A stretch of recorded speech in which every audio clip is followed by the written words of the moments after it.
One brick, no fire, and yet it kept people alive through some of the coldest winters on Earth. This wasn't a myth, and it wasn't propaganda. It was a real Soviet-era heating method, quiet, almost invisible, and shockingly effective. In a country where fuel could vanish overnight and electricity was never guaranteed, people learned how to pull warmth from the simplest materials imaginable. What they created looks unimpressive at first glance. But once you understand how it worked, it completely changes the way you think about heat, survival, and ingenuity. Here's the interesting part. This heater didn't burn while it warmed you. No flame, no smoke, no glowing embers. Just a single brick charged with heat earlier, then slowly releasing it when it mattered most. And this wasn't a novelty. It was used in apartments, rural homes, guard posts, and even during wartime shortages. Especially during wartime shortages. Let's break down how it worked and why it mattered. Here's where this gets clever. Fuel-based heat, it depends on constant input. You must keep feeding the fire always. Electricity-based heat, well, that depends on infrastructure. But the brick, it depended on neither, at least not during the night. Once charged, it was autonomous. This mattered during blackouts, during fuel rationing, during wartime evacuations, during times when people had to choose whether to cook food or burn fuel for warmth. The brick let them do both. It also worked silently. No smoke meant no giveaway light or smell. During periods of unrest or conflict, that mattered more than comfort. This wasn't about luxury. It was about control. Let's keep this simple. The brick acted as a heat battery. Heat went in when it was available. Heat came out when it wasn't. The insulation controlled the speed. The denser the brick, the longer it held warmth. The better the wrapping, the slower the release.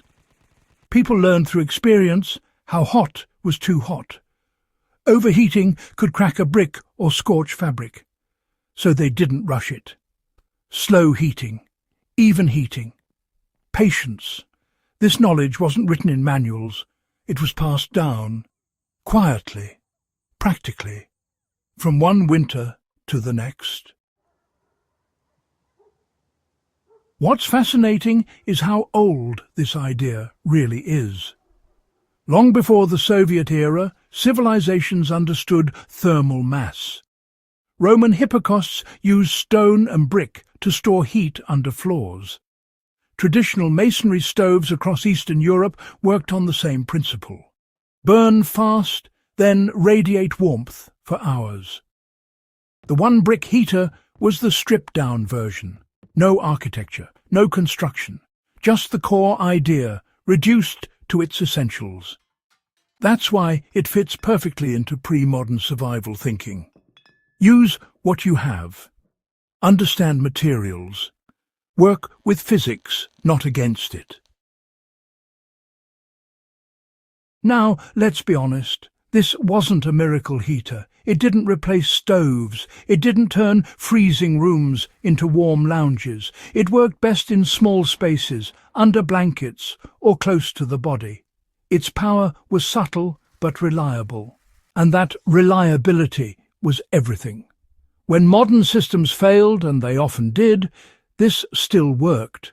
As long as you had one heat source at some point during the day, you could carry warmth into the night. That's real-world resilience.